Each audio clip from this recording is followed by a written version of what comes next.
with that said, we can start with the obvious question, which is, why do you guys think we should go Kha'Zix top at all?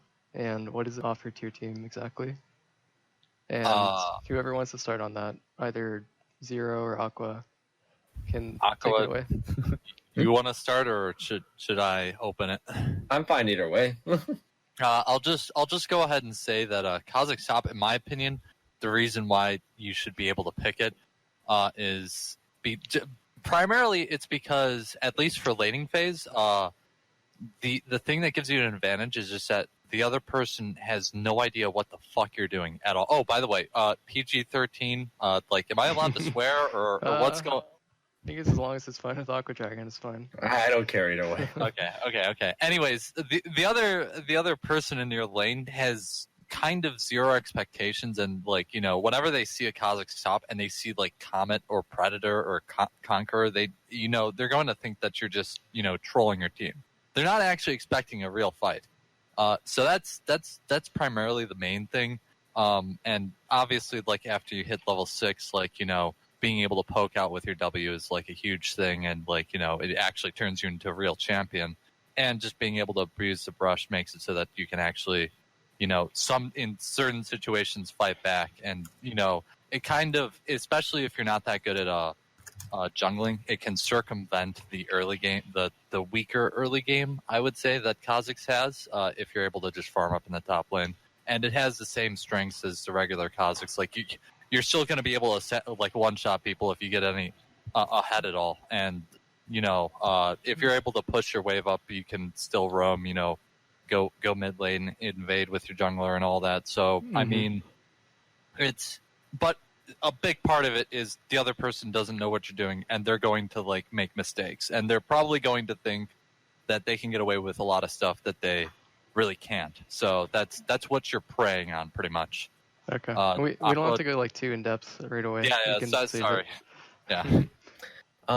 I'd say the biggest strengths are about it is the bogus amount of sustain on it. Like, fundamentally, more than anything, the thing I guess Kha'Zix tops, like, a huge reason above other assassins in top is just the bogus sustain. Like, during the laning phase, you can easily be reaching about 20 HP healed per second if you're using Void Spikes off cooldown, which is insane. Like, 20 HP per second. It doesn't even matter how many trades you lose. You just heal. Right? You heal through everything. You want to stall out an opponent? You can do that. You want to be aggro? You just trade it short, and then you heal right back up. Second big thing, and I'm not going to say two. The second big thing is that you have just a massive amount of utility with the Void Spikes. Like, the amount of utility you get out of it is also fairly ridiculous. To the point where it doesn't matter if you fall behind. It doesn't matter if you roam to other lanes all that much. You'll still be useful, right? Like, other assassins will fall off, and you just still get to be like, hey, I'm still relevant, even if I don't have any items to burst people with. Yeah, it's a pretty crazy fucking slow. Like, it's like mid to late game. Like, if an 80 carry like thinks that they can walk anywhere within your distance of your W, especially if they get isolated like that, it's basically a snare. 90% is close enough. You can call that a snare, and they, you know, if your team knows, like, hey, look at that person. They have 100 movement speed right now. Maybe we can just jump on them and kill them. Yeah. You know, it's a huge setup, and like the enemy team often is just not, like, they don't respect the W. And just to close like the intro section, were there any closing thoughts on like why someone should pick up Kha'Zix top, Aqua? The way that I call Kha'Zix top is kind of the artillery assassin, because being able to spam void specs on such a short cooldown that you essentially be like a little artillery skimming around the fields of the battle. And if you like artillery champions and you also like assassin champions, then this is like a nice little combo between them, right? I love artillery. I love playing artillery. I play Vel'Koz, I play AP Kog'Maw, I play Tank Karthus, I play How is Tank Karthus artillery? Malzahar, known for its artillery. The Q. It's a tank artillery. Okay. Tank. I mean, like, I feel like as though that's pretty close. Whatever. Not the point. It's not going to be as strong artillery as a regular artillery build. I mean, obviously, because it's a tank, right? A tank with artillery level range would be ridiculous. Yeah. Malzahar, known for its artillery, of course. Of course. That's... Right. Yeah. I guess with the intros out of the way, we can kind of dive into the runes and start with the keystones. What do you guys think are the most viable keystone choices? I know everyone's favorite is obviously Arcane Comet, but what are some of the other decent ones? Does anyone want to take it from here? I would say decent ones. You can definitely go. It's practically a completely different playstyle, but you can definitely go Conqueror, because there's one guy in Challenger who actually plays with Conqueror, Kha'Zix top, and that's just fucking ridiculous. It's a completely different playstyle though, and I don't know how that guy does it, but you can also go Electrocute, obviously, but you're also a meta sheep if you do that. But then Predator is, I would say if you're going Predator, you probably want to be doing that somewhere below mid diamond. I would say once you get to mid diamond, you aren't pulling that shit off. But it's a really fun, cheesy strategy, and basically the main thing that's really fun with Predator is just at level 6 or something, you evolve your R. It's once again also a completely different playstyle. You can evolve your R, have Predator up, maybe even have fucking Ghost, and you just run bot lane, and every single time the enemy bot lane will just not, they won't register the Predator. You can actually see their brain cells just freezing up at Yeah. Why is this above me? That doesn't actually make sense. Did anyone even take Predator in this game? And because you're moving so fast with your upgraded ult, and you have 2 seconds of that, you're actually on top of them before they're able to see you. So you literally just run up the lane while invisible. So that's another fun thing you can do. And if you're in a really hard matchup and you're at an elo where you think you can get away with that, then that's just a fun thing to do. Also, you can invade with your jungler really early on with that too. But that's just a completely different thing. We're probably not going to touch on it again, but I would say that that's also a fun alternative. Mm-hmm.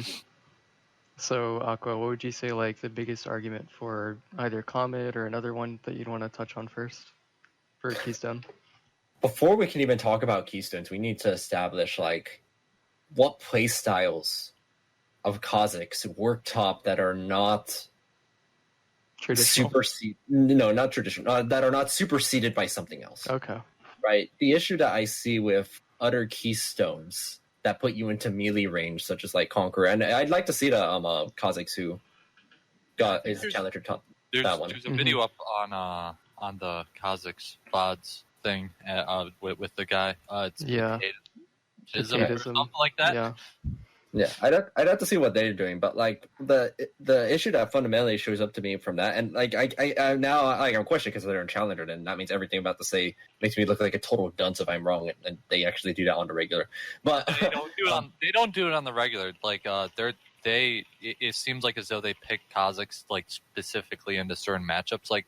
They play Kha'Zix whenever they get jungle, but they're a top main, and he will pick Kha'Zix into matchups he thinks it's good into. I liked his OPGG in discussion for anyone who's wondering.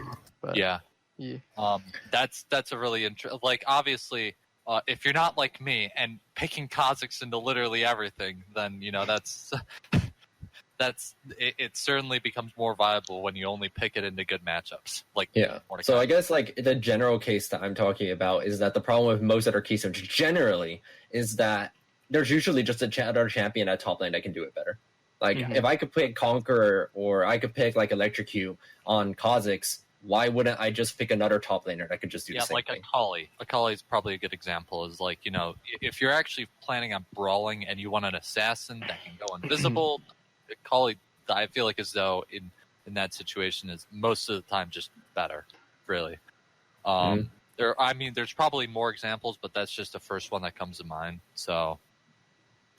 Yeah, or if you're going Conqueror, there's a ton of other great Conqueror champions at top lane, right? You got Fiora, you got Aatrox can use Conqueror sometimes, I think. Mordekaiser uses Conqueror. Pretty much any melee champion can figure out how to pull off Conqueror, so. Yeah, and so it's a question about purpose, right? It's not a question of can this work, because I do a lot of off meta stuff, right? On the regular, that's what I'm known for, is being off meta. But always at fundamentally when doing off meta is a question of what is the primary purpose of my build, and then it's building all around that accordingly. Yeah. Right. Wait.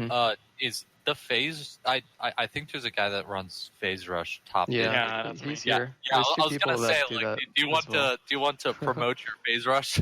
Yeah, we could transition to phase rush if you want to bring up an argument for it. Why do you think it stands out, and surely. like what its strengths are? Yeah, I surely can. Well, the main thing about phase rush basically is it's not that completely different to Comet, but like if you play phase rush for many games and you play Comet again, you will feel that there's like a big difference in playstyles, because if you go in with phase rush, you can basically put out a whole combo and then safely run out. If you do that with Comet, you can get out, but the only problem is your E up, right? Mhm. You Yeah. need to either have your E or your alt. It's so. What I'm understanding from the phase rush is that you're able to actually jump in on someone and get away with it in certain matchups, probably. Yeah, Yeah. exactly. And you can basically escape ganks really easily. You can catch up to other people if you. Yeah. So what do you think are like some downsides when you opt to take phase rush? Do you think there's anything you give up or some weaknesses that come with it? Like, Well, sure. If you compare it to Comet or Conqueror, you give up the healing you get from Conqueror and the extra damage you get from both runes. mhm. But that's all I'd say. Okay. So the playstyle's similar, just you get a lot of mobility. It just maximizes on that front altogether. You Yeah, don't change exactly. too much of the items and such. I'm assuming. No, not Okay. really. Okay. If we can go back to Aqua, did you have like the biggest argument for Comet or another Keystone to use? I only ever use Comet because I feel it's the only one that focuses on a purpose that Kha'Zix top exclusively is capable of doing compared to other champions that might be able to do it better. Sure. I would say that one of the things that makes Comet top, in case people, I don't know much about Kha'Zix or something like that. His passive procs Comet, and whenever you basically if you're brush weaving on someone, like you probably like level 1. Let's say you're versus a Renekton who's an idiot who leveled up Q first. So basically, you're the same champion except you have a passive, because both of your abilities deal damage and heal. They're about the same, and you can basically brush weave, and you can get out 2 comets in a fight sometimes. Like there's just so like pre-6 being able to land the comet with your fucking auto attack and being able to maybe get 2 of them off in a fight makes a huge difference versus Electrocute, where like you're only ever going to get one of those, and at level 1 it's literally the same damage for both of the runes. So I would say for early laning it's actually a little bit better than Electrocute, and then after 6 like you get the poking damage with it too. So Yeah, because W guarantees the Comet. Yeah, W hit confirms the Comet unless they use a dash or something, and in which case, well, That would have been true anyway, right? They used a dash anyway. So Yeah. Fair enough. If we can slightly redirect it. I had one last thing to add to that. Okay, sure. One short thing. On Vel'Koz, who I regularly play, my Arcane Comet usually adds like 7% extra damage, right? Which, it's okay. On Kha'Zix, on average, over the course of several like games, 10%, right? 15%. Wow. 10-15%? Yeah, that sounds about right. It's literally 15% extra damage across all stages of the game. Yeah, to redirect it slightly back, Aqua, since you run it like exclusively, why do you think Comet on Claw top is like the standard that people go to and think of as like the Kha'Zix top Keystone? Like, what's your biggest argument for it? Well, to avoid being redundant, I'll just not elaborate too much. But again, it's because Comet is the thing that makes Kha'Zix top do something fundamentally unique for their purpose that other top laners can't do. Mm-hmm. Right? It's all about purpose. What's your purpose when you play this champion? Why do you play this one over other champions? What purpose do you fulfill that other champions can't? Or at least if you do fulfill the same purpose, why do you do it better? Mm-hmm. If anyone else wants to like give another Keystone or go into Conqueror, feel free to Conqueror's main. Pog. Conqueror is good. It's Pog. Does anyone want to like dive into Conqueror? Give any reasons why it's good? Just let me know, and I'll unmute you if anyone's in chat. I mean, Conqueror is generally really good. You do your combo, and then you like with that you basically stack Conqueror, and then you go R, and like then you do auto attack Q, and then you have the Conqueror stacked. Delicious. Yeah. Are there any like? Do you run it into all tank matchups or specific tank matchups? I would say if you play like against like Renekton, Sidron, you can definitely take. I would say if you run against like more tanky team, then yeah, take it. But if you play against a squishy like Quinn, holy shit, why would you take that bullshit?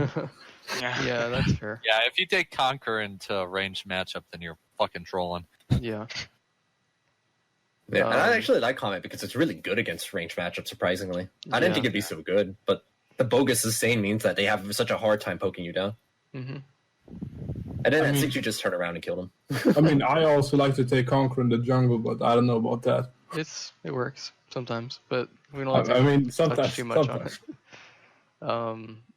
To not completely write off Electrocute, are there people here who like to run Electrocute COD top or think it's viable in certain situations? Or I mean, if I'm going to go ahead and like try to support it or whatever, it does have better burst damage. Like after 6, you just lose like so much without being like with not being able to be able to poke with your W as well as you otherwise would be.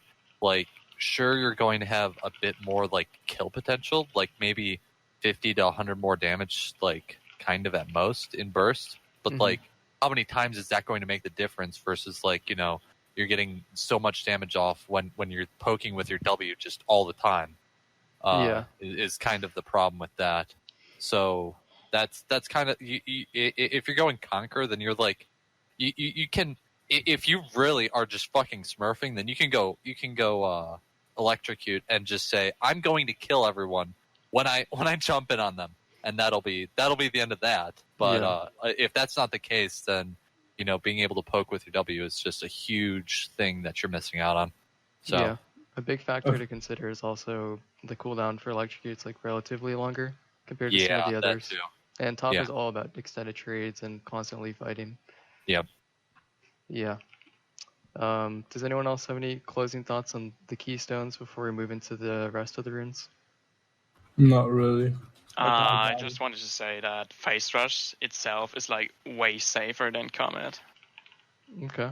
What would your reasoning be? I guess that makes sense. I mean, the reasoning is the same I said before, because you can just run out of trades very easily, and if you're playing Comet, you will definitely need to use your E or R if you get in weird situations. Mm-hmm. Makes sense. Yeah, that makes sense. It adds another, safety net for Kha'Zix top. So that's I can see it. Mm-hmm. So with that said, I guess we can move to like the secondary trees. Do you guys always run domination, or what do you guys usually take with the secondary runes? Aqua, I think you go with the standard one, right? I always go with Inspiration secondary every single time. Biscuit Delivery of Cosmic Insight, 45% CDR for maximum poking, and Biscuit because, like, you convert mana into HP, and put it that way. So Biscuit heals you a ton, and then you convert that mana into even more healing. Sure. Yeah. So I would say that that's obviously really good. Like going Inspiration with that extra 5% CDR just feels so nice, because effectively when you make the transition from 40% to 45%, that's like I think I had some maths on this, and it's like it's effectively 9.1% in comparison to like it's 9.1% more cooldowns than 40% cooldown. Yeah, because the closer you get to 100%, the more effective each point of CDR becomes. Yeah, exactly. So like it's actually really fucking busted. I would say for secondary run, if you're in a matchup where you need to sustain, then Biscuit's the obvious choice. But you know, if you're going big dick, then you can go whatever the fuck you want, like for your All for your right. other. But I would say that domination is also a pretty good secondary if you go taste of blood and or if you're going really alpha as fuck, then you can obviously just go the what's it called, sudden impact, and just Yes. get more lethality or whatever. But also the Ravenous Hunter. Basically, Yeah. Ravenous Hunter allows you to take jungle camps. Like if you're pushing with Tiamat, and I know we're gonna get into Tiamat later or whatever. Like we're gonna get into items later, but basically, Ravenous Hunter makes it so that taking camps is a lot safer because you actually heal up or you heal up more while you're fighting the camp. So that helps a lot. And then Taste of Blood, obviously in lane, it just gives you a decent amount more sustain. Maybe not as much as Biscuit, or it might be the same in the long run, but you know, it's still very, very good. So that's another option. And then if you want to be a pussy, you can probably go, you know, what's the defensive tree? Is I don't it, even know. Resolve. Yeah. Resolve, that's right. Sorry. You know, these things, you know, skip over my brain because I don't even pay attention to it most of the time. But yeah, you can go Resolve if you're a coward. And then if obviously if you're going Conqueror, that's a whole nother thing, but the attack speed can be nice. But if you're going for anything attack speed, then you're probably not going Arcane Comet. But yeah, so I would say that most of the time I either go the domination or the inspiration. And if you go inspiration, you're trolling if you don't take the extra 5% CDR. Yeah, it's so good. I have a question for Aqua from the chat. Someone asks, how about futures market with stopwatch or approach velocity for that tree with Evolve W? Is that viable at all, or is it giving us too much sustain? So here's the thing. Those are good runes, right? Those are good. The problem is that good isn't good enough. When you have great runes like Biscuit and Cosmic Insight, right? Are you Are you willing to give up? Are you willing to give up 9% poke DPS in exchange for, like, what's effectively a stopwatch? Are you willing to give up, like, because you have both Mana Flow and Biscuit, you don't need any mana items, right? You don't have to buy any mana items at all. Are you willing to give that up in exchange for a stopwatch? Are you willing to give up, like, futures market is effectively about 150, maybe 200 gold. Are you willing to give up all of that for Biscuits and the mana it provides so you don't have to buy a mana item, which saves you more money anyway? It's like, what's the trade-off, right? If you're taking one thing, you're not taking another. So, again, they're good. They're just not good enough against these really great options instead. I think the other light wanted to add on to something. If you're going secondary domination, like you usually will be taking Ravenous if you're going top, but when there's the decision between like sudden impact and taste of blood, why wouldn't you like factor in cheap shot? If you think about it, like your W early game gives impaired movement, and it's like insane amount of damage, especially for the early game. Yeah, and level 1 you can always proc cheap shot because you slow them with your auto attack and you just use another ability and it procs it. So early game cheap shot's probably better than better than Sun Impact. So I'm sorry I didn't mention that, but yeah, that's also a good idea. Yeah. So I guess secondary runes we wrapped up. Does anyone have any closing thoughts on any last like runes we didn't touch on, or minor runes or anything? Nah, I've said everything I needed to. Okay. Same. Just as like a small like side question, do you guys always take the attack speed shard or the AD shard, or 2 ADs and 1 armor or ammo? 2 ADs and armor. Okay. I go 2 ADs in health because I do not believe in armor or magic resist. Okay. Alright. Yeah, like I tried going CDR for a while, especially because I run Transcendent, and I was like, oh sweet, this will let me like, well, for one thing, let me tell you, it bothers me if I'm at 42% CDR, not 45%. Yeah, I was gonna say, like, it's painful whenever you're at, like, you know, the fact that it gives like, not even, it doesn't go in 5 or 10% increments, that just bothers me too much. But like more importantly than that, like I'd actually be willing to go with that. But Kha'Zix top has to actually trade a lot early. They have to clear minions early. They have to poke early. They have to fight early. Right? You need the earlier AD. Mm-hmm. Like it just felt really bad about it. I was having trouble farming. I was just barely losing out on trades. Right? Yeah. Like it's not the sole focus of the build, of course, right? But early on, it was worth the trade off. I was willing to just get a second Caulfield's hammer in exchange. Right? It was like I could either way I was going to get the 45% CDR. It's just the way you're going to get there. Are you going to go 2 Caulfields or are you going to get there with the CDR shard? After testing, I decided I was just going to get there with a second Caulfields, which builds into useful assassin items anyway. Sure. Yeah, that's fair. Do you guys usually take the MR shard ever in certain matchups or just no? Well, it really depends on the matchups. Like, for me, it just depends on if the enemy is AP or AD. If it's AD, I'm just going armor, and yeah. I mean, if you're playing against the cancer patient Vladimir, then I would take MR. Yes, exactly. I have a confession. My memory is really bad, so even though it's optimal to switch my minor runes, especially for some of my tankier builds, I don't because I always forget. That's Every That happens a lot single as well. time. Completely fair. Yeah. And I just don't believe in armor magic, just so I don't have to remember that. That's good. You can just have that as your core philosophy. You never have to worry. It's good. Exactly. I feel like the MR is better than armor, to be honest. I think if you have if you're against the AP top, AP jungle, I could see your argument for it. Yeah. No, I mean in general, the taking that rune, the MR is better. Yeah, I than think the it armor. has more straight value to it, right? Sure. Yeah, 3 more. No, 2 more. Yeah. By the way, on armor, it's for MR. Not every champion does magic damage, but all champions do attack damage from autos. That's why that's why MR is higher. Yeah, that's a good point. Well, about precision secondary, I wouldn't go it if you're not going domination main tree because you're missing out on a lot of sustain. Okay, that's fair. What would you usually take with the precision tree minor runes? Well, basically Triumph and Coup, if I even go it. But Oh, don't go Coup de Gras. The shit does 400 damage the whole game.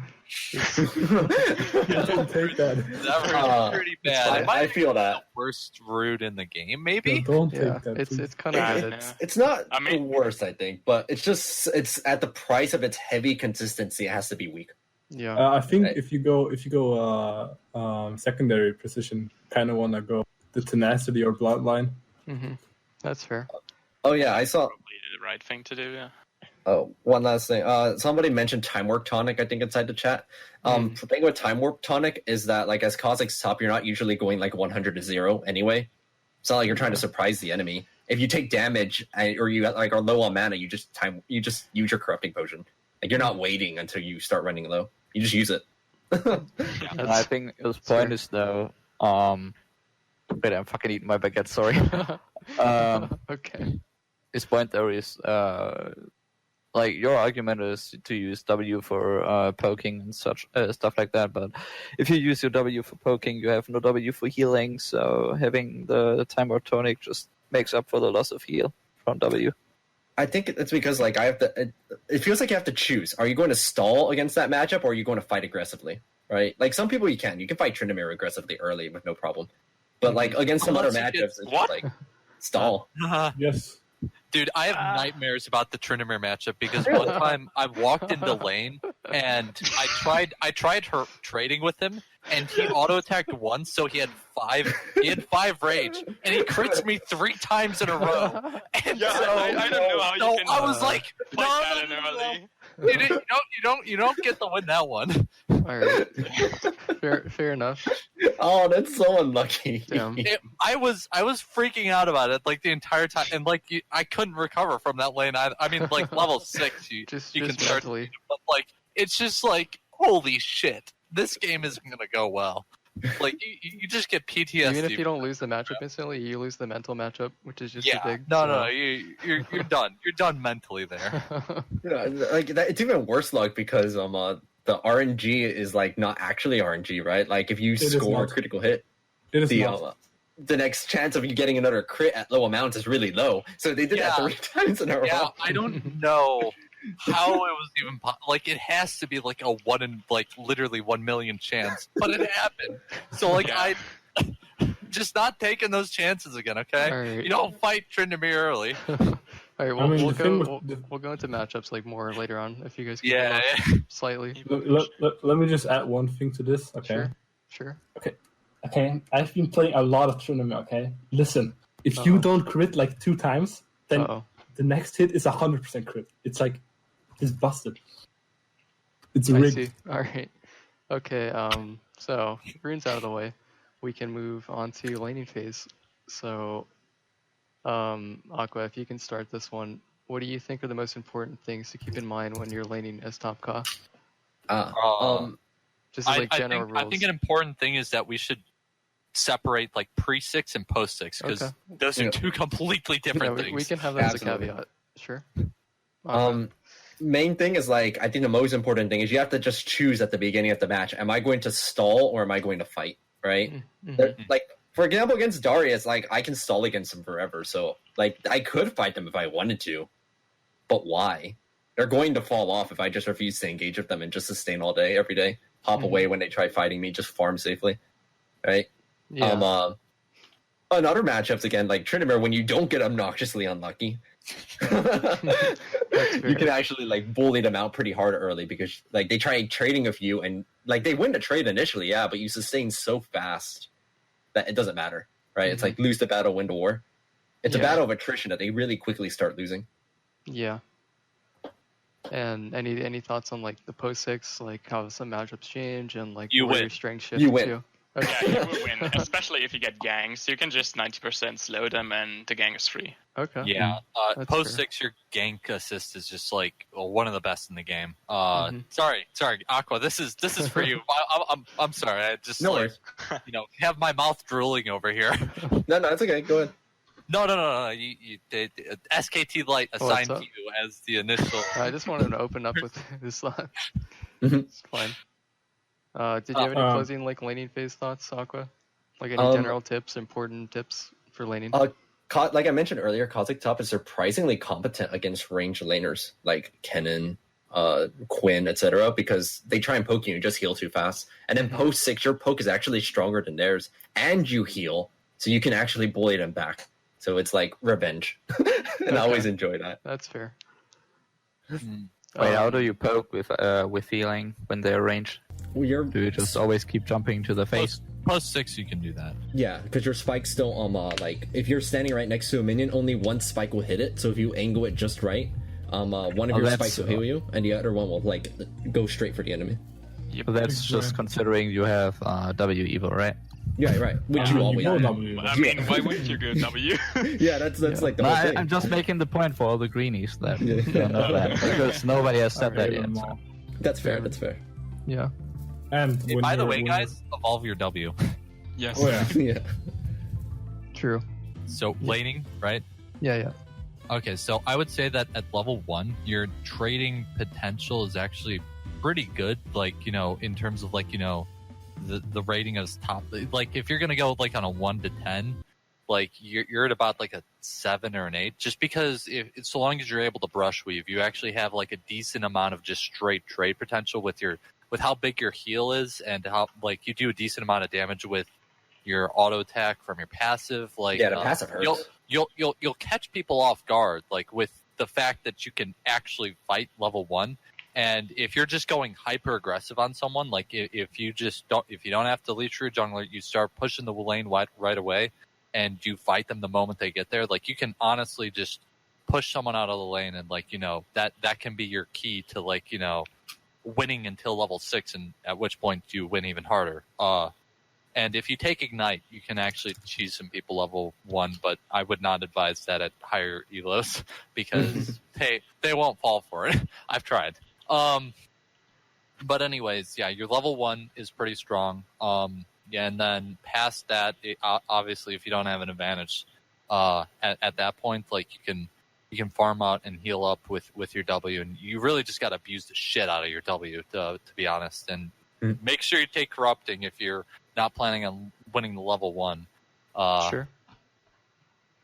But yeah, that's basically pre-6 is just like, your level 1's pretty good, but then after that, everyone starts to get actual abilities, so they can start to beat you. Just as easily. like a quick aside, what skill order would you take in lane? Someone asked in chat. Not W your over evolve, Q over just E, your right? skill. I don't think we have a disagreement on that, yeah? Yeah, well, I would say level 2. I always go E second on Same. level 2. Yeah, Okay. just so that you have an escape. What about level 3? Level 3, I go another W. Just Same. because the higher rank your W is, the higher efficiency it has for mana to healing ratio. So because it starts off at like 90-something% and then it ends up at like over 200% like mana to health. Ratio. 20 HP per second. Think about that. Just consider that. 20 HP per second. Sure. That's not even at like max rank at maximum CDR. That's like a few ranks in and like a couple CDR. That the healing is just bogus. Yeah, like like I said before, if you take like a big trade level 1, like let's say you're all the way down to like 25-30%, like 2 Ws and a single corrupting pot is like you're full health, and the person starts to lose the mental game at that point. Really, the mental game, making your enemy laner like start to lose their mind at the fact that they're losing to Kha'Zix is something big. Really, True. Someone had a question and wanted to ask about utilizing Q and relying on W. So I'm gonna unmute him if you can ask it. Hey, just wanted to say, great seminar you've got going here for starters. I've seen all the stuff on Reddit. Brilliant work. Thank you. I just was asking about, obviously you're going to be relying quite a lot on your W to proc Comet and to get your healing off for sustaining lane. Utilizing your Q, how do you go about either evolving Q versus not evolving Q and making sure you get isolation off as much as possible when you're in a lane with minions coming back and forth? I don't play too much lane, so curious about that. Did you want to answer first? Yeah, I kind of want to answer first because this will bring up the whole Tiamat conversation. Yeah. So, one of the things is that, like, basically your Q isn't really that big of a damage source until later in the game once you start leveling up. But in lane, if you go with Tiamat, you can insta clear the back wave. And so, let's say you're post 6 and you want to fight this person, especially if they're a ranged champion. This works exceptionally well. Or if they're just a melee champion that's pushed up and not respecting like the boundaries or whatever, you can just jump in, use your W, Tiamat, and an auto attack maybe onto the enemy champion, and the back minions will be entirely cleared, so you'll get the Q, you'll get the Q isolation bonus. So I mean, it's not that much it's not that much extra damage. It's like 100 or so, but when they only have 1,000 health at like post 6 or something like that. That's a decent amount, and once you start leveling up, obviously later in the game, like mid-game, you'll have your Q leveled up at that point, and that's about the time you want to start assassinating 80 carries and any other squishies, and it'll be as strong as it would be otherwise. So I don't feel like as though you lose out by not leveling it up early, because you're just not you're not being forced to rely upon isolation that early in the game. So okay, I see that. Thanks. Anyone want to add on to that? Or again, it is going to come up later with the Tiamat discussion. For one, I wait, Zero, do you ever evolve Q? No. I don't evolve Q either. Ever. Never. There might be an argument for like versus Mordekaiser, even versus Mordekaiser, like I feel like as though in his ult you want to just, trade and then slow him and just walk away from him while he's got his passive up, and it's just like, you thought you could do something, but you actually can't. Sure. But I guess if you really just want to really kill him and when he's in his ult and you're ahead or something, then maybe. Although it's a hard thing to push. Yeah, and like even against Mord, I'd rather have like a longer jump distance to get away from him, or just more invisibility because you have trouble hitting you when you're invisible. So would it depend then on matchup whether you evolve R or E second? Yes. Or do you absolutely. Yeah. I think it's not even matchup dependent. I think it's just teams dependent, right? Like I look if the enemies have a lot of enemies that needs vision of you to hit you. Like think like if they have like 2 ADCs or some AP champions like Cass that have to actually click on you, then I would sometimes go just R evolve for that. Or if I'm behind, I'll go with E evolve. Right? It's like I have like 2 questions I ask. Am I behind? I always evolve wings then, right? Because it's hard to use the invisibility if you're not like a little bit more ahead. Right. And then if it's either ahead or it's like fairly equal, then it comes down to can it hit me a lot? If so, go R. Otherwise, the leap's usually more useful. Mm-hmm. Did that answer everything for you, Mr. End? Yeah, great, thanks. Okay. Mm-hmm. Yeah, No thanks for the question. Mm-hmm. Yeah, boy. 1 second. Let's see. I guess we can like just quickly recap. Is there very much variation for evolution paths that you guys have, or is it always like a set thing that you guys go? Whoever wants to take Basically, it. always first W, and the other ones are matchup dependent. Mm-hmm. Okay. Yeah, So I what are usually some just go. situations where you would like change it up if you could? Maybe 0. I usually just always go W first and then E because I just like having the evolved E for any mid game fights. It's pretty nice to be able to jump back out, but the R effectively does the same thing because you get so much invisibility time with that you can just you can just walk away if you feel you're in a bad spot. So, but the E is more PogChamp. So. Mm-hmm. Does anyone else have any like other unconventional evolve paths that they go, or any like situations for weird matchups or game states or something like that? Anyone wants to touch on? If you have 20 kills before you hit 6, you can maybe evolve E. Yeah, that's a good argument. But it's got to be 20.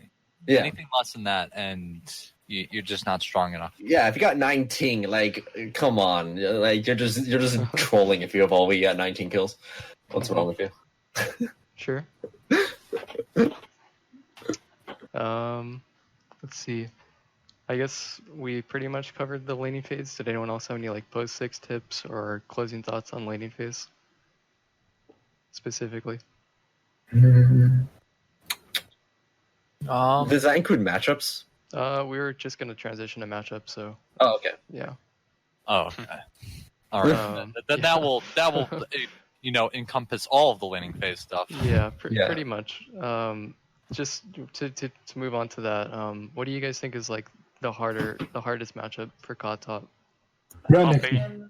Renekton. Yeah. And Renekton's pretty bad. Poppy is pretty bad, but not nearly as bad as Renekton. Renekton is just he presses. I feel like it's over with Renekton. You are so much just going into like you have to hit 6, but then even at that point his Q heals him for so much when he's just he's just clearing gonna the wave. flash Q, ignite you, and you're dead. So Really? we I've can had too start much with trouble. Renekton. Yeah. I've not had too much trouble with them. I just stalled them. Like I just refused to engage with them. Like nah. I see. You want to fight? Nah. I'm just going to farm. Nah. No, screw you. Farm. Nah. I just waited until you'll fall off, man. You'll fall off eventually. Yeah, I feel like as though to do that, like you literally just have to never ever fight him, and that's just so frustrating for me. If I can't ever get a fight off with someone, like just literally just his W. If he didn't have such a strong fucking W, it wouldn't be such a problem. But his W is just way too strong to ever be fighting in them, and that just annoys the shit out of me. An objective appears at the top right. It just says survive. Yeah, all basically. Just survive. No. The same goes with Kled. You cannot fight that guy at all. Yeah, no. You don't get the lane versus Kled. Mhm. And his Q. God, I'm not gonna start. This guy hits his Q and you're dead, basically. You lose. You actually just lose the game if he hits a single Q. The game literally uninstalls. Yeah.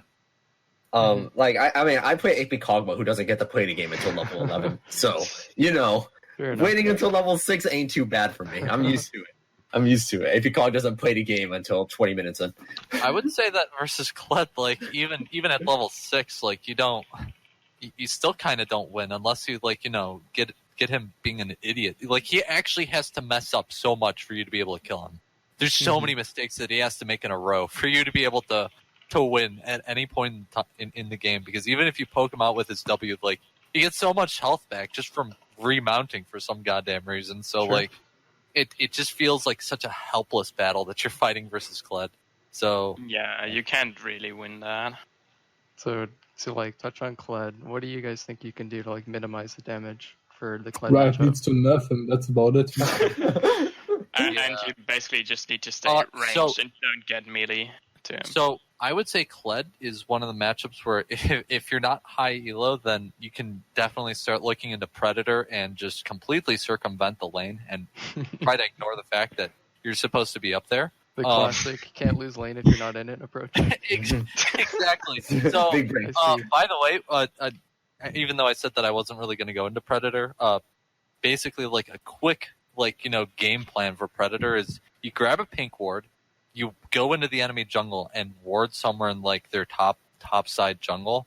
Like if you are at the bottom left side, I don't know what color that is, then you go up above the red and pink it there. And you take boots, by the way. You take boots, you take ignite, you take ghost, because you're just min-maxing on like just fucking cheesing the shit out of them. And you tell your jungler, hey, I am invading when they get to their other, like, their second their second buff. Come with me and we will get a kill because I have Predator, Ignite, and Ghost, and we are going to kill them. And that's basically like what you go for, is like you just go in with your jungler, or even if your jungler doesn't come, Predator's pretty strong. Just as a one-time damage, like it's basically a bit more than Electrocute if I'm not mistaken, but you do that with Ignite, and hopefully the jungler's at like half health. Sometimes you can just kill him, and that's basically my game plan versus Kled, is just don't fight him. You're not laning versus that. Understandable. Okay. Yeah. One thing that's nice is when you're invisible, Kled can't actually hurt you, except with Bear Trap. That's the only thing they can hit you with, right? Yeah. So that's not too bad. Like basically, if they engage on you and you're like, okay, I'm out. See you. Bye. Yeah, but the problem Invincible. is that, like, the Bear Trap is pretty easy to hit if they're dashing in on you, and if they're dashing in on you, then they can dash again, and you don't actually get far enough away. So you start saying? Yeah, but if you can survive through the Bear Trap duration, right? If you can live through the Bear Trap duration. That's questionable. It depends. Yeah, it Alright. depends, but it's something. It's something. You got to get your little victories here. Sure.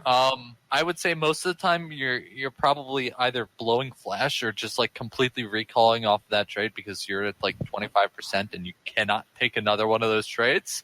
Like Kled is very strong. You're not doing so hot after he lands a single Bear Trap. So you're saying if he hits he has one skill shot, and if he hits that, you lose. I mean, if you don't jump away fast enough. Yeah. Something like that. I just say my jump. I'm like, okay, see you, bye. Yeah. I mean, our champion, he has one skill shot, and if he hits it, he wins. Yeah. Fair enough. yeah, but the problem with that is that like if he doesn't hit his Bear Trap, then he's still won because you used your escape to evade his much lower cooldown Q, and you don't get the lane for a while. You don't get to heal up for a while, and so like you're running into problems no matter if he decides to use that ability. You're running into problems. Pretty much at every turn, every decision you make is now wrong. Yep. Speaking of which, I don't think we talked about summoner spells for laning, did we? Oh, no. We kind of smooth over that. Teleport flash most of the time. Ignite if you're going big dick. Like you have to really be in the killing mood. You have to really feel like as though you can win the matchup. Yeah. What are some of the matchups you just like? Oh, I'm going to take Ignite this matchup no matter what. Vladimir. Probably. Vladimir? Yeah, Vladimir. Big one. Yeah. Okay. That's an easy example. Harder example would be Renekton. If you're like at smurfing or something, I would say that you can maybe level 1 kill them with Ignite. But that's a solid maybe, and if that doesn't pan out, you lose. So yeah, if his keyboard like unplugs or his mouse dies, you definitely could kill him in some way. Well, yeah, pretty much. No, he auto-attack wins. Yeah. Easy. Yeah, I just always run teleport 100% of the time. I feel like if you're a top laner who doesn't have map impact and can't guarantee that you'll win your lane like a lane bully, then having teleport is just super useful, making sure that like it's not a literal coin flip on the rest of the map, whether you win or not. Yeah. I appreciate having a map impact. Yeah, which is why Ignite is specifically for like smurfing or Vladimir. Vladimir, I feel like as though I don't know what it is about him, but Vladimir and Jace are both like you end up killing them somehow every single time. I don't know. That's just my. That's just like what's built into my brain because it like every single time I go up against them, and Jace is just because I think they don't actually respect other champions because usually they can just mash their head into the keyboard and win, but like that means that they're making a lot of mistakes. And Jace is very stupid. I don't know how else to put that. Mm-hmm. I think Jace you can fight when he changes to his ranged form because he has a cooldown on going on his melee, so you can fight him. Sure. Like he has a short cooldown on it, so he cannot switch and knock you back. If we can, before we move too far off of some of the harder matchups, Aqua, did you have any like matchups you personally hate or try to ban? Riven. I can't fight Riven. Why do you think Riven's so difficult? Is it the Riven players or just Riven in general? No, Riven in general. The problem is that like you're the way you out trade is you go up to their face, you hit them with your passive, you heal up, and then you leap away. Right? That's like easy trade to do. Like the problem is that Riven's stun is such a high AoE on it that they can actually just stun you, hit you, and then back off before you get to hit them, heal, and back off. And it's like, hey, you're cheating. You can't do that. I wanted to do that. You flipping jerk. And so you can't out-trade them because you can't get your passive on them. They won't let you heal off of them. If you try getting close, they just stun you. If you try to miss, they have no ability to reach you. It's just a tough matchup that I can't win. It's not that they scale really badly either, so stalling them out, well, you can stall them out, that's fine, but it's not like they fall off. And post 6 too, you don't get to just press W and win because they get their shield. But that's all. That's just part of the big pin. And they're all in can actually just 100 to 0 you. If you're both just hit 6 and you're at 100%, I mean, like if they somehow hit everything on you, you just die because their kit has so much damage in it. I guess. The shield is also a really big point. Like even when I hit level 6, right? Even when I have the void spikes on them, like even it only takes like a few, like 30 seconds tops before the River realizes, oh wait, I just literally have to press the shield button and then negates the entire poke. Yeah. Right. So it's like, but your CD is lower than her shield. Her shield CD, it's like 6 seconds lower, unless she puts points into it. But even then, it's like 2 seconds higher CD than KW. They do have the mobility to dodge your spikes, though. It's hard to land a hit on them, because even if they can't shield it, then they can also just Q.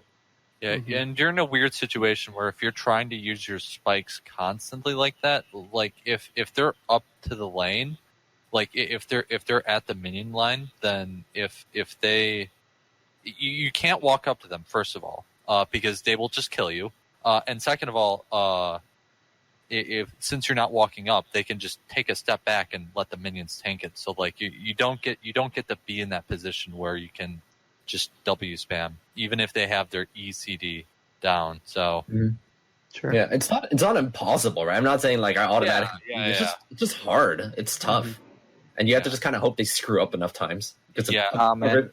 Riven is weak, man. Riven is weak. Get me my body pillow. Okay, can we move on to the Gangplank matchup before we get too toxic? Sure. Does anyone have any opening thoughts on GP?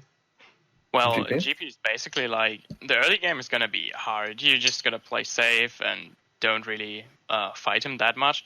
But as soon as you're 6, you're basically a champion and you're even with him. You can, if he pulls out a barrel and he wants to do the barrel combo, as soon as he shoots the Q on his first barrel, you can basically jump in because none of those barrels will hit you, and you basically win that fight. Yeah, and like at first I thought they were really nasty. I was like, they're poking me so much, and then I realized, oh wait, their mana is draining faster than my your mana is draining so fast, my sustain is keeping me through it. And Gangplank is one of those matchups where if you get ahead, like you really get ahead, like you can just start fucking wombo comboing him every time. You can gang back that guy. You can just destroy his will to live if you get ahead of him. Yeah, especially before he gets Triforce, it seems. Their sustain is expensive too. Yeah. Yeah, that guy is squishy and he has nothing. Yeah. Like he has his W, but if you're ahead, you have enough damage to just go through that? So Sure. I guess we can go to another one. Someone asked in chat was for Cho'gath. How would you guys feel with Cho'gath usually? Cho'gath is Cho'gath is hard if the Cho'gath is a good player. If he buys any kind of AP, you're fucked because he can just one shot you. Mm-hmm. I haven't had too much problems because like you just go up, you out trade them. You just got to get ready to dodge the rupture without a jump because they'll usually silence you.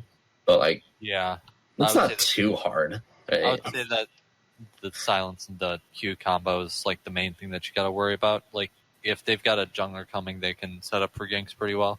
Post 6. I'm just yeah, gonna say like if it's a Glacial Augment Cho'gath, it's is that a thing? really cancer. Yeah, that's a thing. Okay. Go on u.gg. It's the best see. Cho'gath build. I see. Also, I'm gone. So yeah. All Alright. right. GG. Tough thing is just you can't really poke them out because their sustain is really good and free. It's like, oh, so this is what it feels like. yeah. I would say versus the Chog in the Cho'gath matchup, it's just like you start to lose brain cells, both of you, just because you're playing the sustain game and farming up till late. So I would say that the Cho'gath matchup ends up being like even because you both at a certain point you both have pretty good gank setup, but you both have pretty good sustain. So it's like, okay, if someone's jungler cares, then that's one thing. But like if you're just on an island, then nothing's going to happen. Just farm well. Mm-hmm. Yeah, it's like that's fine too. I'm okay with matchups like that. It's like let's chill out. It's not that every now and then when two people realize it's futile to fight each other, they actually make a temporary truce where they just give up. They just farm. I've had that happen a few times. It's like stop actually playing League of Legends. You just start playing Farmville. Yeah, For sure. There's one matchup people seem to struggle with a lot, which is Darius. Can be oppressive for some people. What do you guys have as like tips to deal with Darius? I got experience with this. I want to answer this first. Sure. So here's the thing. I don't know whatever godly reason. I played Kha'Zix top a lot, like over 100 times at this point. And like for some reason, I keep on having to fight Darius like 10% of the time. I've had to fight that jerk like 11 or 12 times now. I don't know why it's always Darius, but I've gotten used to it. You out trade them actually, which is very rare against the lane bully. You can out trade them because you press in so close to them, and they actually don't hurt you that much up close. The only thing is you have to make sure you jump out before you get too many bleed stacks, right? Yeah. Like, if you only have like 1 or 2 bleed stacks, you out trade really hard. If you start getting up to 3 or 4, it's even, and if you have 5, then you just start taking massive damage. When they turn invisible, you can cancel their ult. They can't target you while you're invisible. And of course, like even if you just decide not to fight them because you like died early or something, then you just get the stall and then they just fall off. So it's been a very favorable matchup overall. Yeah. Oh, something I had to add on the Cho'gath, what I forgot to say. I feel like the Cho'gath matchup, that's an early game matchup where if you win, you actually win. But Cho'gath, he outscales you, in my opinion. Yeah. Because he's just going to aura you and then you're dead. Well, whatever. Yeah, but I feel like as though in the Cho'gath matchup, your end goal isn't to fight the Cho'gath. Your end goal is to be an assassin and like a poke person, like to the point where you more impactful, more utility. Yeah. Assassination. There's one way I like to go against Cho'gath. That's actually the Conqueror build, but that's another story. Yeah.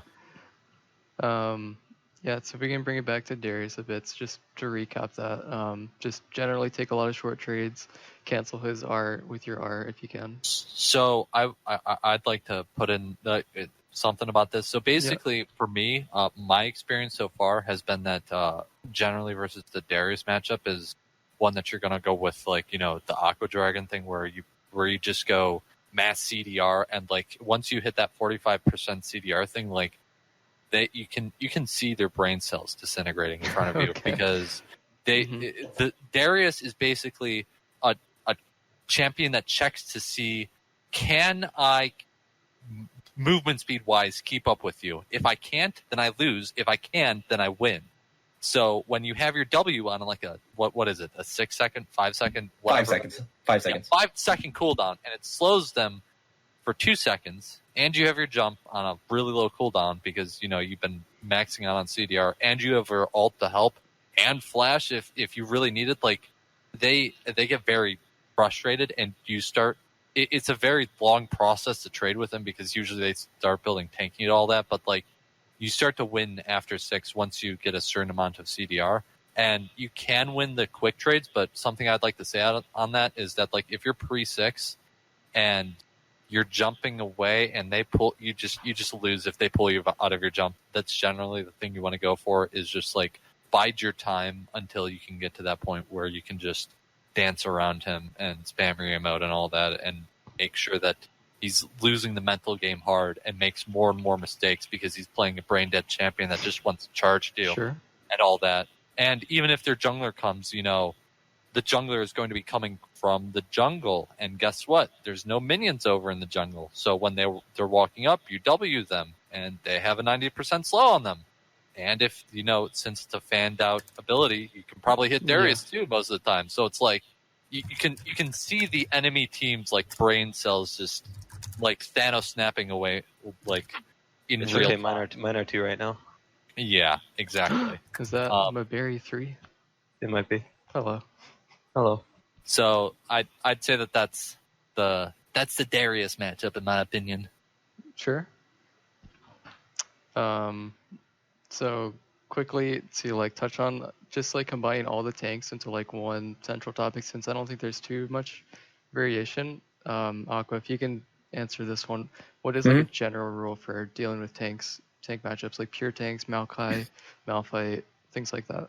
You can trade them a bit early, bully them while you can, because eventually you can't. But even when you can't, they probably can't kill you because you slow them down so much and you sustain much more than they can burst you down from. So bully them early, then like hope that you can become more useful when you eventually can't bully them anymore. Yeah, so I have like 3 comments on that. One is that Conqueror is probably the answer there if you actually want to fight them, but I don't want to fight them past a certain point when they have so much armor or whatever. 2, I forget what the difference was between 2 and... 2 is that AquaDragon's right, like you can bully them out early, like you can trade with them early. But then 3 also kind of dips into the items, and that's that Tiamat, it becomes so valuable because since you don't actually want to fight them, you just want to clear the wave and get out of there and do something else better with your time. So like that's when you like, you know, take the scuttle, take Gromper, the rock dudes, and then the rock dudes. Okay, you take whatever. Whatever camps are up, you invade if you can. Like, you know, make sure you get wards in the enemy jungle. Like, sometimes you invade with your jungler and you start to get kills off of that. But basically, you want to start pushing the wave. Or you can go with the Mura mana route and be real big dick mode, because once that turns into Mura mana, that is the best item in the game for Kha'Zix. We'll touch on items soon. Like in that's an entirely another topic. But that I'd say that those are the you probably want to go down that route, but we'll get on that later. One thing, because you said what do you do against tanks? Against tanks, I like to go Tiamat. It's actually GG. But that's touching on items. Just shove them in. Yeah, we'll get to that. Yeah. I mean, it has to do with playstyle, because proxying is actually really good on Kha'Zix. Yeah, and that's when you start to take. Like you can basically do something similar to like, you know, what Tryndamere does, or like you just push in the wave and then you take a camp, you push in another wave, you take another camp. If their jungler comes, then Kha'Zix with Tiamat, he actually pushes the wave like with 2 auto attacks, Tiamat and W. Yeah, like the whole wave. Yep. What are like the biggest things to keep in mind when you're proxying? Just the enemy jungle and just you have to have wards up. If you're doing that without wards, you are just living on a prayer right there. Aqua, do you have any comments on like proxy and how often you do it? What are some things to consider? I never do it. Okay. Is there a reason? Doesn't have Tiamat, that's why. Oh, okay. No. Yeah, we're going to get into that. Okay, that's fair. One more matchup I wanted to add, just because people brought it up, was Illaoi. It's not too popular, but it seems really hard for a lot of people. Just dodge E forehead. I feel like still like any melee champion versus Illaoi is just like you don't want to play the game anymore, because you're effectively the game effectively becomes a dodging simulator, and like the Illaoi doesn't. Even if she makes mistakes, it's like on you to make the mistakes because there's so many abilities that just get auto casted perfectly for her. If that makes sense, like the fact that her tentacles are always perfectly lined up is kind of like, okay, I wish I had abilities that had aimbot on them, but Sure. you know, it's so many frustrations with that champion. But I would say that it's similar to Darius matchup, kind of, except you know she has a pool, but Mhm. she doesn't. You can auto track trade with her early because she doesn't actually have a full on pull to get you out of your E, so you do have more safety that way. But all winning her is just pretty much always a bad idea, even if she's at 5% health and she just presses R. Yeah. You lose. Yeah. One thing that's nice though is like what often they'll try ulting and I'll just be okay, see you later, and I'll just leave away. It's like I'm not Yeah. going to fight you here. Sorry, I refuse to engage with you on your terms. Yeah. I mean, you just basically have to know the matchup, I think. I mean, you dodge E and then you can somewhat try to trade or fight. But when you don't Yeah. dodge E, you actually lose hard. Yeah, that's pretty much the main thing. Is that That's true about Illaoi in general, to be fair, right? That's Illaoi's Yeah. way I to mean, beat yeah, you anybody. dodge E, you win. well, Just I wouldn't say proxy. you immediately win, but like that You opens don't up a die. lot You of don't die as hard. possibilities Hmm. for you. You don't die one shot, yes. On the Yeah. blind side, they also fall off. Same thing of like Darius. Also, same thing of Garen, right? Like the Garen matchup, you just stall until they fall off. Darius stall until they fall off, and now we stall until they fall off. So at what stage do you think the matchup like tips more in Kha'Zix's favor, Aqua, in your opinion? For which matchup? Illaoi. Illaoi? Yeah. Probably not in lane anytime soon. I think that never does during the laning phase. You just stall until like they fall off. By the Yeah. way, Illaoi tentacles remove isolation, so that's a That thing. is a very good point. Yeah. It's very. Not a lot of people know that. We spent a lot of time on matchups. If we can go to itemization now. Oh boy, here's You buy this Tiamat, should you be win. this should be the biggest point of contention for most people, I assume. Aqua. Do you want to open it up? I guess we Sure. can dive into Tiamat, yeah. Aqua, if you can. I have like my actual build order that I can, because Yeah. I use the exact same build order every single time. Cookie cutter. Oh, I'm sorry. I gotta pull the button. Hey, This is it's the- worked for me so far. It's gotten me is this the high. debate section of the seminar. It's gotten me this far. Let's see. I'd like to get a nice, easy picture of my build. Just feel free to link it. Perfect. Yeah, Are we cool. posting this? I'm just gonna post it in a Kha'Zix discussion. Yeah, just Kha'Zix discussion. Most people are using. Let's see. Bingo. Here it is. Ooh. Start with corrupting. I see some form of resist there. I'm not sure if I ever will agree with that. All right, let's let Aqua fully go, and then Yeah, we'll, go we'll on, take sorry. apart whatever we start- disagree. Start with corrupting potion because corrupting manifold biscuits means you never have to buy a mana item the entire game, so you don't waste. Like I always say, the only amount of mana you ever need on any build is enough. And if you aren't regularly using all of your mana, you have wasted gold or runes on mana, right? Mhm. Basically. So that helps like make sure that you have just enough mana and aren't wasting any on like mana that you don't use. Then you either go Caulfields and to Hex Drinker, depending on the matchup. Get Boots of Lucidity for early CDR. If you have Caulfield, turn it into Duskblade. Otherwise, turn your Hex Drinker to Maul, so that way you can build a second Caulfields to round out to 45% CDR by 20 minutes in. Yeah. And then from there, you just build a lot of like different itemizations. I do not like getting Cleaver because Cleaver stacks only last for 6 seconds, and Void Spike at max CDR is 5 seconds. So you have a 1 second window to try and get an extra stack. Well, if the comet hits, that reprocs the Cleaver, and then you have another half second. Oh my god. Right. So it's I prefer not to do that. For the reasons, for the mana issues I mentioned, I don't like getting Manamuna. Tier of the Goddess, you have to sit on 850 gold of wasted stats. For at least some portion of the game, and Manamuna itself is just a big stat stick that's not even that efficient compared to like actually buying these other lethality itemizations. Then on top, Murmon is good. Murmon is great actually, but I am That's not item in the willing. game, by the way. Are there I'm some not are there some willing. matchups you would consider it, or is it just generally No. not a good idea? Okay. I just refuse to wait that long in order to get it. Like, Okay. I'd rather have 45% CDR by 20 minutes. All right, getting 45% by 20 minutes is already a really long time to wait. I don't want to wait any more than that. And that brings me to probably the biggest point of contention. I don't like getting Tiamat because it makes you even have to wait even longer to reach that super nice 45% CDR mark, right? Ooh, and yeah. I don't value the Tiamat's wave clear because after a certain point, a W and E on a minion wave will kill all the caster minions anyway. So, Sure. like, there's so many situations where I'll just, like, if I need to clear, I'll just WE on it.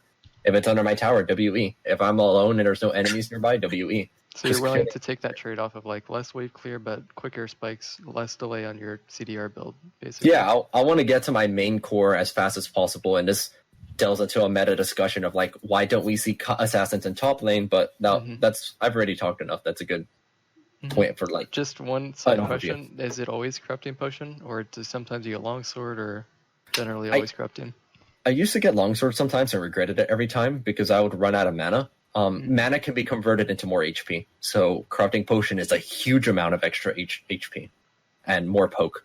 And more everything, basically. And it's still useful even after the laning phase, because every now and then you need just a touch more mana. Yeah, Right. that's why usually players don't play Kha'Zix on fucking lane, because he has no mana. This champion actually has no mana. Sure. Wow, All if right. only there was an item that gave you an absurd amount of mana. All right, Zero, if you want to finally go in, if you have any like things you disagree, feel free to All state right. them. I had to take a few shots for this. All right.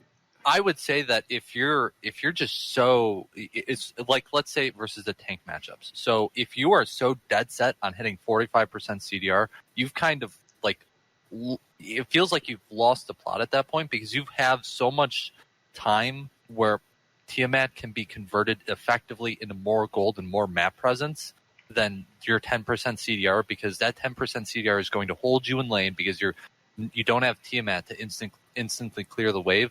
And you're versus a tank, so if they start trading with you, you're going to, well, I mean, like, you know, you're not going to die, but you know, it's not a good time to be trading into an armor tank or whatever. You're losing so much time. You're losing probably more, like, you know, I'm not the best at CSing or whatever. You're probably going to drop a few more CS because of that. You're not going to be able to go into the enemy jungle or even your jungle to take camps, and even Rift Scuttler too. You aren't able to AoE as well on those camps. Additionally, even if you were to be able to shove in the wave or whatever, you can't proxy. You can't do all these things that are enabled by taking Tiamat, and including like roaming mid or whatever. There's so much time that you lose by taking CDR instead of Tiamat that it's just actually, you know, you're min-maxing, but like you're taking an extra 10% for like what effectively gives you like, you know, so much more presence on the map and so much more, you know, you just absorb more gold and more experience and all this stuff that you wouldn't otherwise get because you decided to get 10% more CDR early on. And it really is only 10% because you think about it, you know, Caulfield's is 1100 and Tiamat is 1325. So it's about 10% that you're losing unless you're looking at boots or whatever. Sure. But I would say in a lot of matchups like Darius or whatever, that's when you want to just, you know, max out on the CDR and like, you know, if it's a matchup you can't win or whatever, then it's not good into that. But Tiamat just so much is just your ability post 6, especially versus tanks and stuff like that, or other matchups that you just, you know, want to be able to shove in, or if it's like a Darius that shoves into your turret, whatever. If you don't have Tiamat, they're allowed to just walk up to your turret and take a plate. Okay. If you have Tiamat, though, you can jump in on the wave, W Tiamat, their entire wave is gone. They're sitting at the turret, they're slowed, and you're on top of them, have already dealt damage, and you have your ult and all that. So now you've got a panicked idiot that's probably a little bit low because you've been poking with your W, that's just sitting on your turret, and that's basically thanks to Tiamat. So there's a lot of cheese situations that you can pull off with being able to clear the entire wave as well that allow you to actually fight the enemy and kill them. And, you know, there's so much time that you save in you know, matchups where you're able to push in and you're able to, you know, get all this extra experience and gold and map pressure.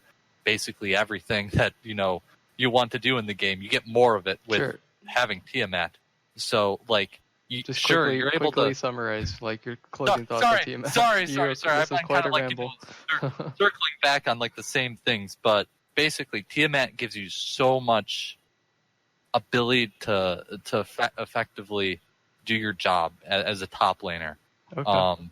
Tiamat's just the best item. Yes. Yeah. So Aqua, did you have any like counter to that? Do you think it's a philosophy difference, like item philosophy, or just preference? It's a general philosophy, I think.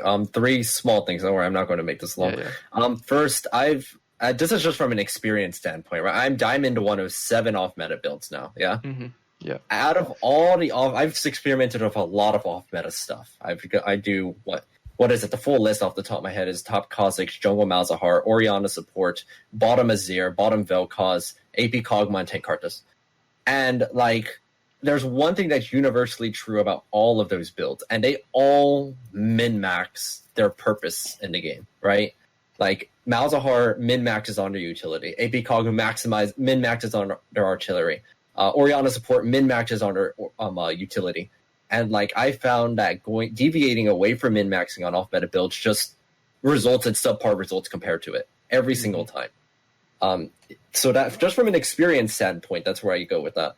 Like that's what the history shows. But second, I think, and this is finally where I bring back something I mentioned a few times. Why are there no assassins in the top lane? Right? Like, you'll occasionally have like Rengar. We had Pyke for a short while. Why are there no assassins in the top lane? And Akali, by the way. Sorry. Yeah, I mean, sometimes Akali, yeah. You'll sometimes get Akali there. Yeah. I posit it's because assassins being unable to roam as effectively up there and being less likely to get like an early lead, like fall off at a certain point, that they become less useful than the other top laners.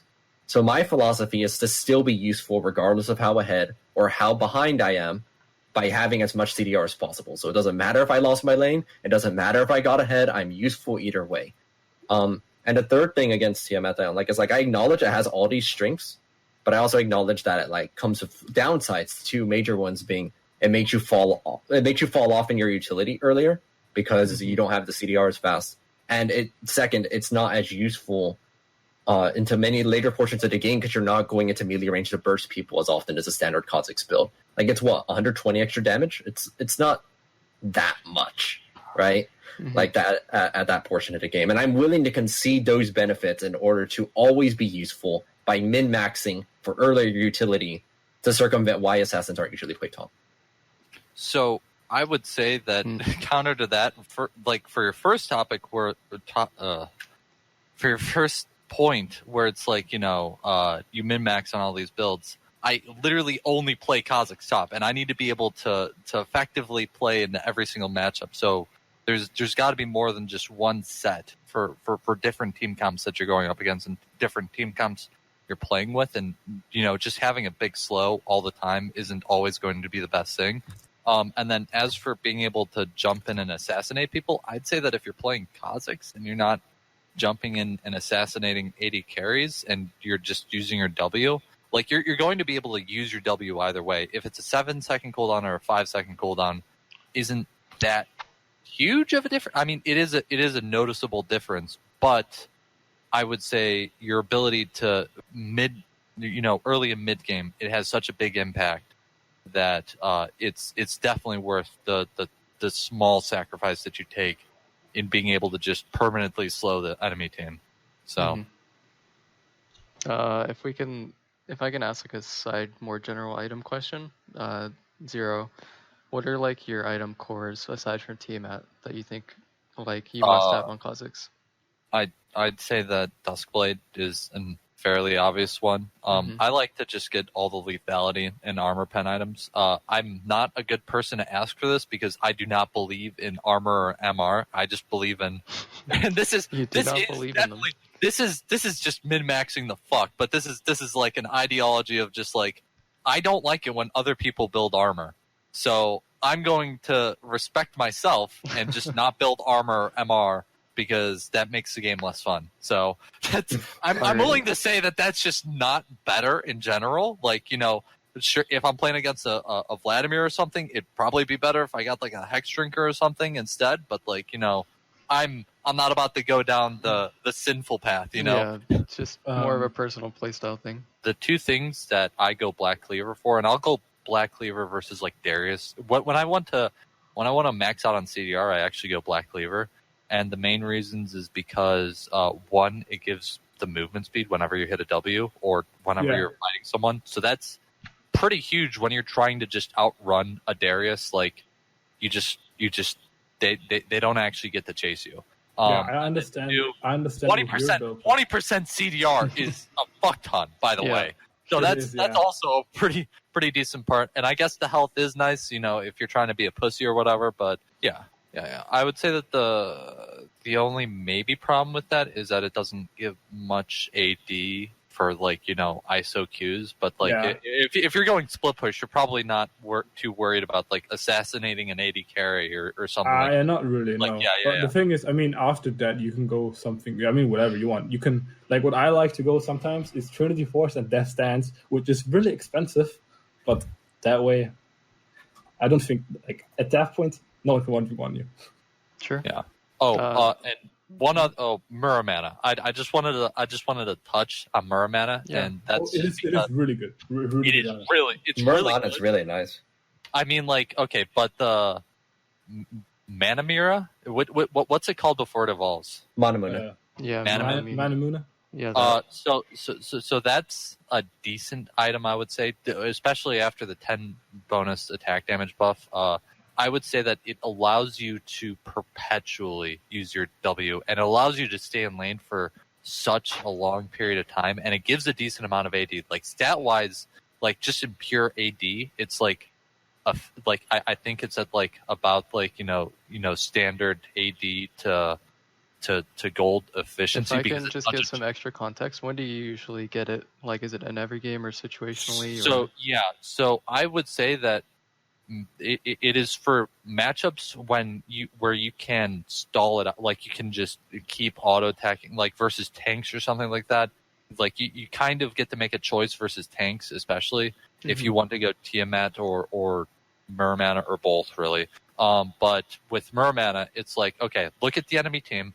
How many of them can you just like? If you're going for like just the pure assassin mode, then like if you see that the enemy team has a Twitch, a Zyra, and like a Syndra mid lane, like those are all targets that you can definitely hit a point where like even if they get one defensive item, Muramana gives you so much fucking damage. Like if you just auto attack in Q with your passive up, it's 360 damage on the bonus. Like just like the bonus, not looking at your attack damage at all, not looking at the fact that it gives you a bullshit amount of mana. It's 360 damage for a Q and an auto, and then every time after that, it's like so much damage too. But like it is just a ridiculous amount of just pure assassinating power. Like Duskblade is like half as good at that. So think of it that way, really. Yeah, you can hit a point where you actually just, transcend. You basically transcend, really, is the way I'm going to put it. Like, a lot of times you'll get Muramana, and then you'll have Duskblade at, like, around the same time, and maybe a lethality item, like another, serrated Dirk or whatever. And, like, at that, like, when it transforms and you get your Duskblade, that brings you from 0 to 100 real quick. Like, just to round out some of the things, if you can quickly wrap up Muramana. Yeah, lots of burst, shit ton of burst, lots of sustain too. So, and it's cheap. I mean, it's 1,000 mana. Yeah. All right. Yeah. Just to wrap up the itemization, Zero. What is your typical like completed full build for top 10? Typical. We'll say without Muramana, then I would say like Duskblade, Yomu's, Edge of Night, the penetration, the 40% penetration item or whatever, LDR, boots, and then Ravenous Hydra, just because it gives 80 AD and it keeps your active up or whatever. I think that's it. Are there like any big situational items that you didn't touch on that you quickly wanted to touch on besides Muramana? I guess there's Mortal, and are there any others? I love Mortal Reminder. Yeah, Mortal Reminder is like, if they have any healing, that's really good. And then one quick thing about that: the debuff, the grievous wounds last for 5 seconds. Void Spikes, it's on a 5-second cooldown. Yeah, Ooh. that's that's really good, actually. Yeah, that's part of why it's really good, and that's generally like you want to get 40% CDR with that.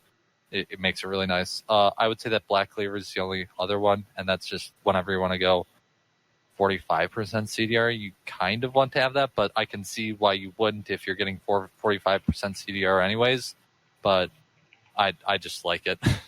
Sure.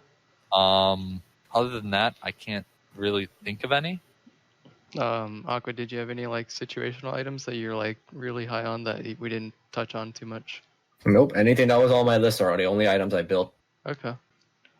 I guess we can transition away from items. You spent quite a lot on items as well. Yeah. I mean, that's what we expected.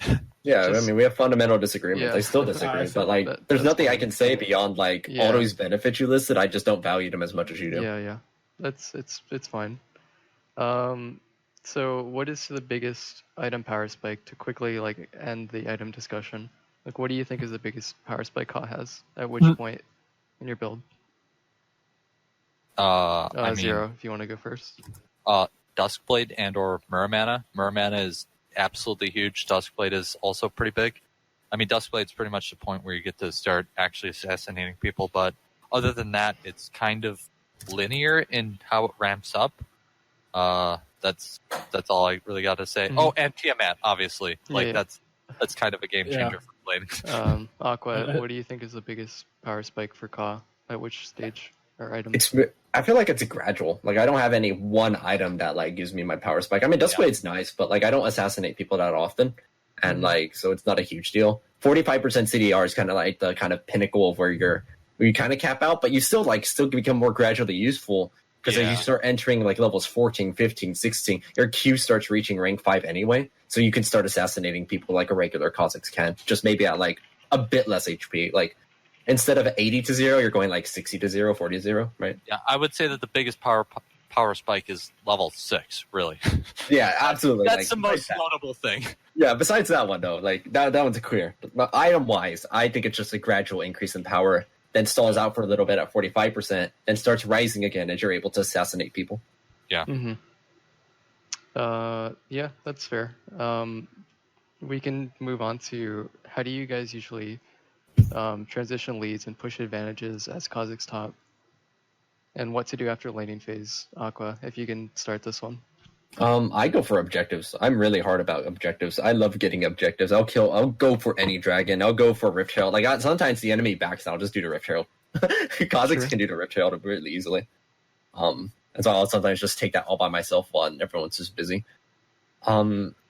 Yeah, I just start like staying with the team some. I'll start just getting like every time the enemies start comping for fights, I'll just keep poking at them with W, whittling them down, seeing if my teammates can capitalize on one of the slows. W. Then if they get whittled down enough, my team engages. Then I just hunt. I'm literally like some of my streamers have watched, viewers have watched. Like the enemies, I would where the red buff is, right? The bottom side. I would be stalking them all the way from the top of that, following them down the river, continuously poking at them for like the next 40 seconds, off from the shadows, just constantly poking, whittling away. They're trying to run away. They can't. My teammates catch up to them and kill them all, ace them, and we win the game. Jesus. It's just like actually stalking. They can actually see me too. I'm not like hiding myself. I'm like right there, and they try and reach me, but they can't because I'll just jump away if they try. And just poke. That sounds like Kha'Zix summarized completely already. How often do you see yourself like roaming down for dragons or TP and expending the TP for it? I'll always save my TP if I can get this, just to secure objectives or for 2 or more potential kills. If it's like just 1 kill, I'm not usually willing to TP for that. So like I value TP advantage very highly, and if I notice the enemy recall or waste their TP, I'll start aggressively pressuring. Like I'll recall and then immediately run for dragon, see if I can't set that up by killing someone or something, and then just teleport back to top. And do you like weigh the types of dragons differently, or do you just generally look for whatever fight is available? Any dragons are good. I do have to respect that my teammates value dragons differently, though. So like people place a really high priority on Infernal Drake, which I don't put as much higher priority on. But I've realized people will literally get willing to be aced if it's the chance of killing Infernal. Yeah, I'm like, that's a y'all, good y'all. point. It's like, do y'all realize that you don't win if you have more Infernals? That's not how it works. Like, what? Yeah. I've seen people like do the stupidest things to So try many and games are steal. thrown for that third Infernal. It's crazy. I'm like, why? Why? So I don't value them differently, but being able to acknowledge my teammates does has reduced my frustration considerably. Hmm. I'm not salty. It's fine. I mean, let's be real. If you have two Infernal Drakes, and you like, if they have two Infernal Drakes and you have none, I would suicide for that Infernal Drake. Sure. Yeah, so your main priorities are just objectives, going for heralds, pushing to herald, just getting outers whenever you can. Okay. Right. I'm not super concerned about getting the enemy's tower. I'll even be willing, like after the plates fall at least, I'll just willingly concede my top tower if I can get a different permanent objective. Mm-hmm. Zero, you still there? Yeah, I'm still here. Do you have any like add-ons to that? Like, what is your goals after laning phase? How do you push your advantages top that weren't touched on? So if I'm pushing my advantages, then a huge thing that I'll do is just like, proxy farm, try to take their jungle, all that stuff.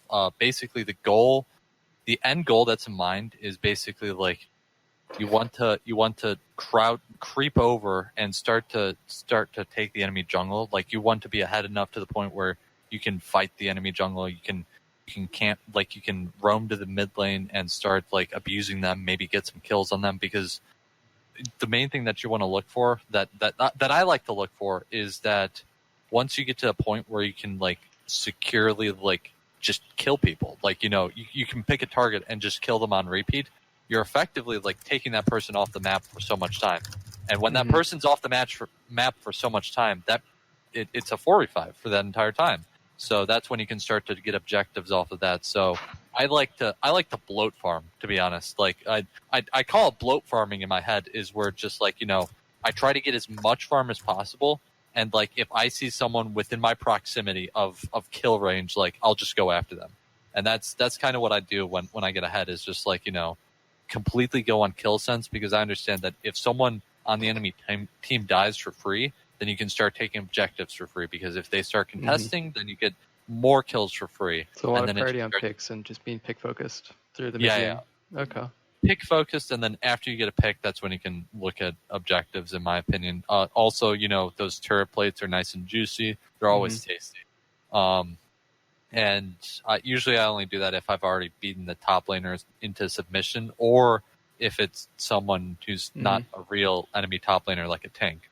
Side question to that you don't actually get to play the lane. Sure. Side question to that is, how much priority do you put on abusing the enemy jungle after you have a top advantage versus going to another lane and trying to impact like mid? It depends heavily on the enemy jungler, because if it's like, a Rammus or something, like you probably don't want to get caught in their path. Like if you can take their jungle camps, that's good, but like you're not really going to put a Rammus behind. You're just gonna, tempt his anger, like with all of his fucking armor, like in that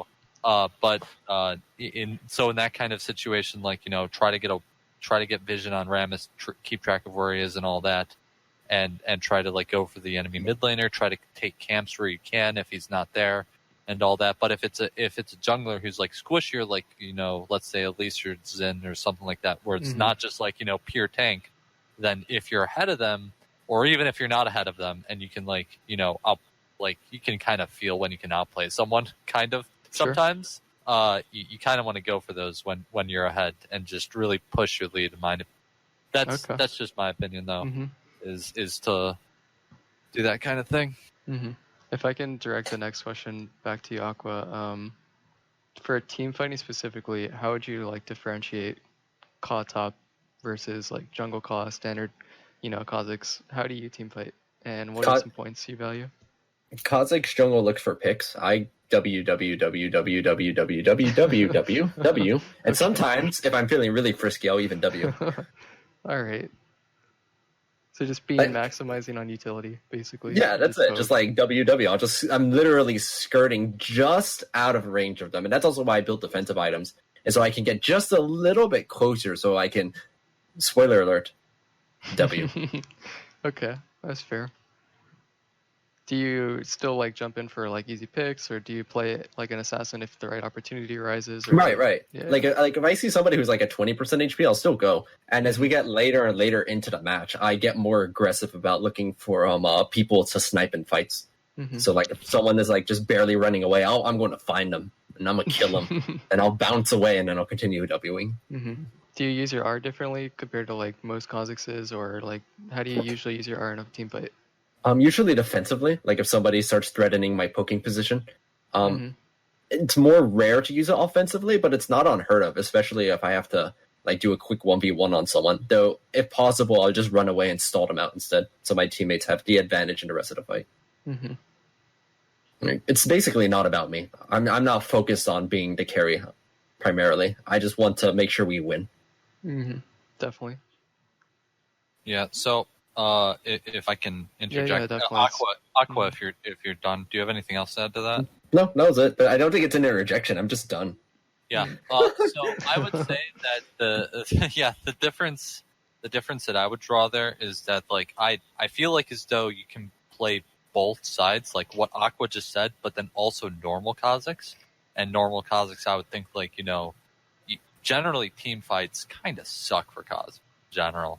So with the top lane Kha'Zix with the Comet, you can just W and poke out like and try to affect the team fight that way. But obviously, you're not going to be like think about it this way: if you were playing Ashe instead, you'd be better off because then you'd at least be able to auto attack. And I mean, like, sure, Ashe isn't as safe, like she can be jumped on, but like, it's a general idea of like you want to be able to still assassinate people, and you want to look for picks and you want to look for isolated targets and all that. I like to keep my eye on like the squishy targets and keep track of like, okay, are they sticking close enough to someone else? And if they aren't, can I go in and just take them out? Because if I can take them out, then suddenly it's a 4v5, and things like that where it's like you're still looking for picks. Like you're very much so just like keeping your eye out for picks, but you can flip the switch and just go in. Like I like to play just both more sides assassin focus generally. Yeah, assassin focused, but I would say like usually when you're getting to that team fight point, like you're usually at 45% CDR anyway, so you can just a lot of the time, like some of the times, I mean, you'll hit the point where like there isn't a real good opportunity to assassinate, and that's when you'll want to just W and poke out and try to help your team that way. And I mean, sure, they're going to question mark ping you like you're doing nothing, Kha'Zix, but like you know in your heart that you're helping. You're helping. They just don't see it, and you're just not inting is what you're doing. Whereas a normal Kha'Zix would be, you'd be trying to go in, and you'd probably just die. Most. Mm-hmm.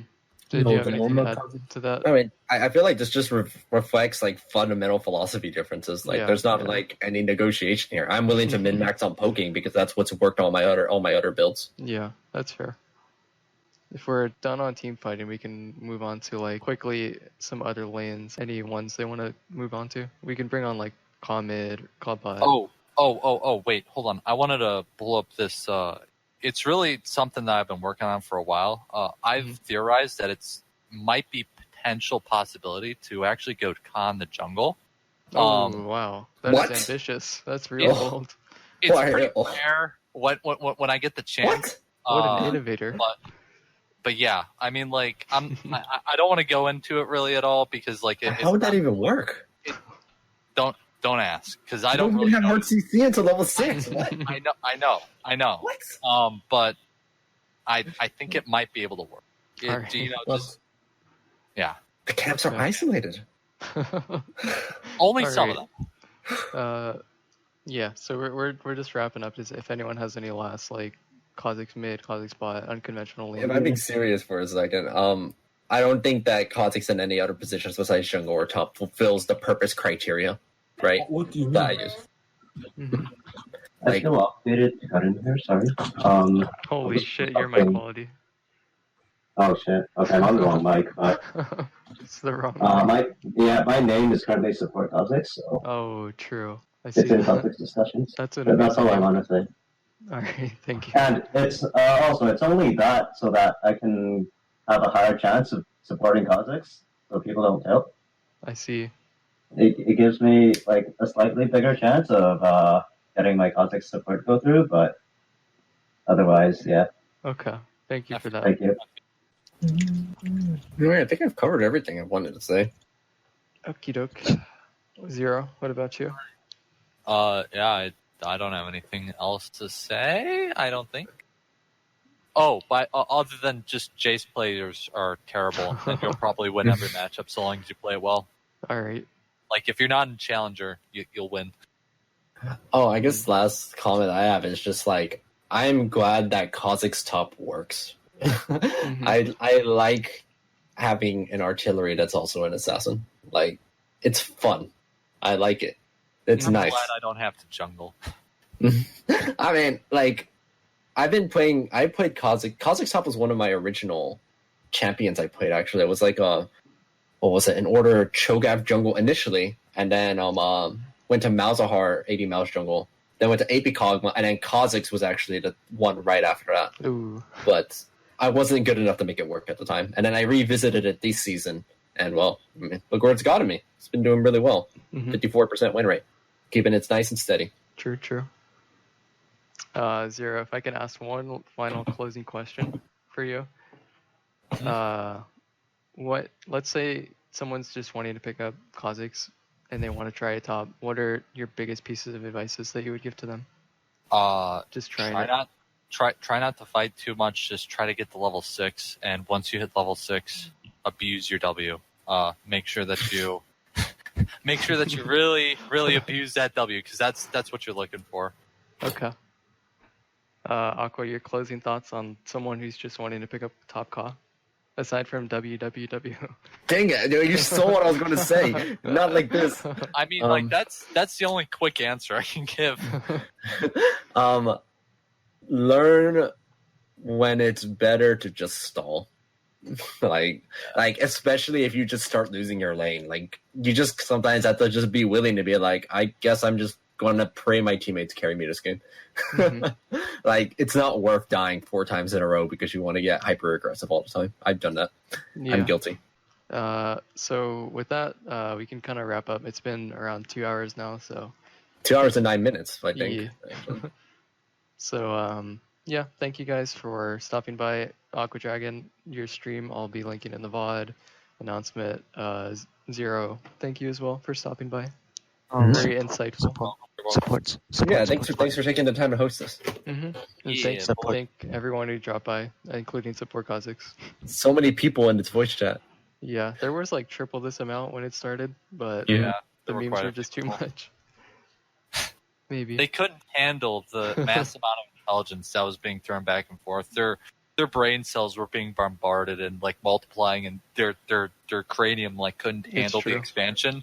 So they had to leave the call to go to the hospital to check up on their fractured skulls. That's fair. Yeah, boy. Yeah. So thanks again, everyone. Have a good night. Thank you. Bye bye. GG's.